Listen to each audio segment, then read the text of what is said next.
Hello there, and welcome to my channel, Novice Modelling in a Midlife Crisis. My name is Andy, and this is Warbirds on Wednesday, where we have a look at a different aircraft every Wednesday on the channel. It is also What's in the Box kit review number 325, and today we're having a look at this Fieseler FI-167 biplane torpedo bomber of the Croatian Air Force, which is kit number AZ7844 from a new tooling in 2023. So this is a pretty bang up to date kit, it would seem. And we're going to have a look at it as per usual. Now, those of you that aren't familiar with this particular aircraft, as it is kind of an interesting one, we'll read this little bit section of blurb out first, because I'm kind of guessing there's a few people watching that maybe aren't even aware of this one. It is actually a German aircraft, obviously, and there are actually a few other variations of this kit available. 7845, which is a Yugoslavian version, which comes with a Romanian version also, which is thought to be spurious. It was rumoured that there was one knocking around in Romania, but it appears that that is largely proven to be false. And it also comes with German markings for the Luftwaffe, as this was actually intended to be part of the strike force for the Graf Zeppelin class of carrier. But anyway, let's have a look at this blurb first, and then we'll do the parts and the instructions as well. The Fieseler FI-167 was a 1930s German biplane torpedo and reconnaissance bomber designed for use from the Graf Zeppelin class aircraft carriers under construction from 1936 to 1942. Two prototypes, FI-167V1 and V2, were built, followed by 12 production models, which had only slight modifications from the prototypes. The FI-167's short field landing and load carrying abilities made it ideal for transporting ammunition and other supplies to besieged Croatian army garrisons between their arrival in September 1944 and the end of the war. During one such mission near Sisak on 10th of October 1944, an FI-167 of the Air Force of the Independent State of Croatia, flown by 8-kill ace Bozidir Bartulovic, was attacked by 5 North American Mustang Mark IIIs of number 213 Squadron RAF. 3 Mustang pilots, squadron leader Clifford Voss and Sergeants D.E. Furman and W.E. Mould, claimed a single-engined biplane, possibly an FI-167, over Martinska Vesk. Bartulovic was wounded in the head and the aircraft set alight, but Bartulovic's gunner, Mati Yurkovic, before bailing out, claimed one of the Mustangs. British records stated that Mould's aircraft was hit in the combat and wrecked in a subsequent crash, landing possibly one of the last biplane kills of the war. So if it was, it's pretty interesting to get a kill with something as kind of weird looking as this. I kind of think it looks a little bit like a Stuka biplane, to be honest with you. It's just my thought anyway. So parts, what we get are some quite nicely created parts, I think. I think it's mainly metal skinned aircraft, possibly with some fabric parts here and there. But here's our fuselage. So lots of nice panel lines, a couple of little access points. Obviously this is requires covering here. This is the actual pilot and gunner position up top. Moving on to the tail and rudder surface, you can see we've got quite there's no real sort of mounting point guides on this. There are in some areas and not in others, so it does require a slightly more skilled hand, I think we can say, to put this together, because obviously you're going to have to really manipulate that to get it right where your tail goes. We've got 3 propellers to build, tiny little bit of access on there.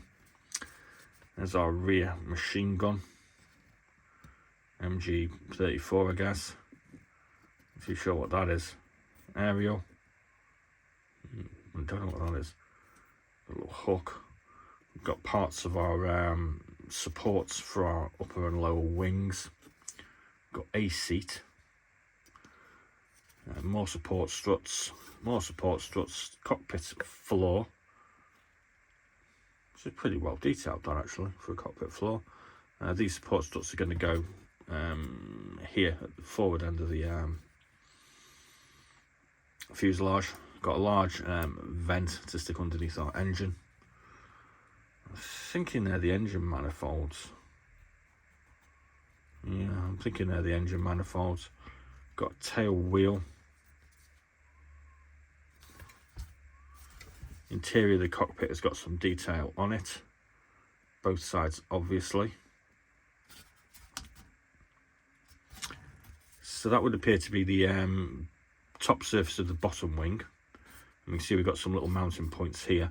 I think that's fabric covered in parts, because obviously we can see the fabric covered imprints for the ailerons there, and I think that's fabric in these sections.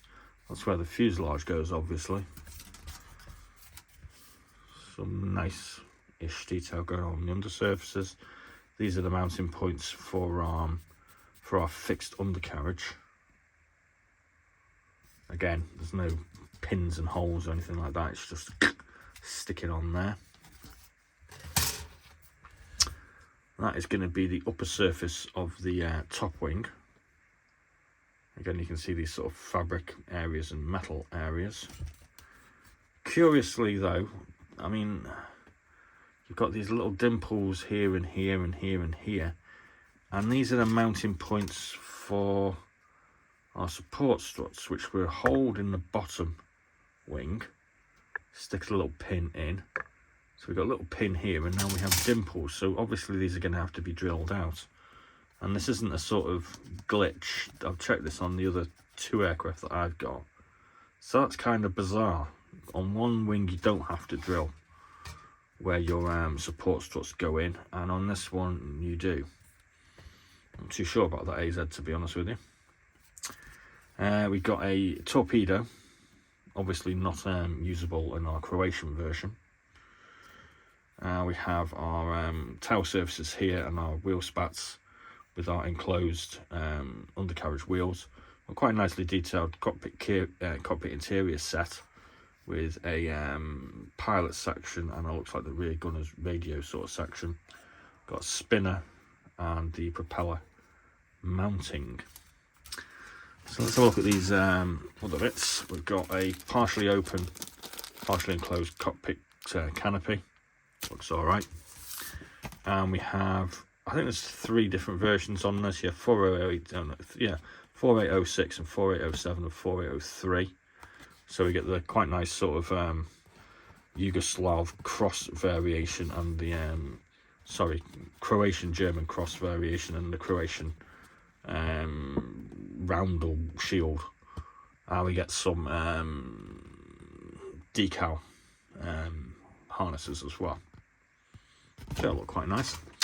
Different variations on the back. We have a plain green 4806 Croatian Air Force 1945. We have this green speckled jobby 4803 Croatian Air Force 1945. And we have this one here, Croatian Air Force 1945, with all of the decals on. So I think we'd probably go for that one because that's the most interesting of the lot. Let's have a quick nose at the instructions. Interestingly, it's the first time I've noticed this, but this blurb here is a direct cut and paste from Wikipedia. It has literally been cut and pasted off Wikipedia. So we get our sprue diagrams.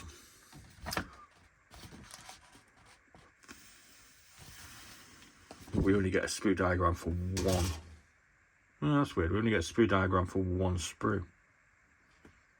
Oh no, it's there. Yeah, so that is all the whole sprue. Right, okay. Shut up. So we've got the interior of the cockpit going together here. We can see we've got red shaded areas for where these parts are supposed to go. 2, we're going to put the cockpit interior into our fuselage with our instrument panels. Yeah, they were the exhaust manifolds. The exhaust manifolds are going on here. Again, everything's kind of kind of vague where it goes. It's kind of, you need to put it there, and it's kind of like, where's there exactly? Lower wing going on. Now we have the wheel spats and tail wheel and the large vent at the front. 9 and 10, we've got some ancillary parts going on, including our torpedo carrying mechanism. Putting our upper section of the wing on. Doesn't say anything about drilling there though. That's the interesting thing. It's almost as if they didn't realise they've made a bit of a boo-boo on the up top wing. Well, I think they have anyway. We've got the unrequired torpedo going there. Torpedo and how to get it on. And we have a resting hook for somewhere for landing on the Graf Zeppelin that never really got anywhere. I don't recall seeing that on there, but it must be there. And now we have propeller on in section 16. Interestingly, it tells us to put the propeller on in section 16, and in section 17 it tells us how to put the propeller together. A little bit of random thinking there. We've got the rear firing machine gun going on in 18, cockpit canopy cover in 19, and we've got a overall sort of look at how it should look in 20. No, they're not great instructions then. So there we go. So I hope you kind of looked at that. Price wise is on eBay. This goes for between £18 and £24. So I mean, for that sort of money, it's a really sort of interesting aircraft to put in the stash. Although, you know, with only a sort of a count of 14 production ones, quite a rare one as well. But to have something by the Croatian Air Force is certainly kind of interesting. I think that's why I've got it anyway. Can't remember why I got the other one. So yeah, because we could get a Romanian and a Yugoslavian, but the Romanian one doesn't really exist. But yeah, whatever.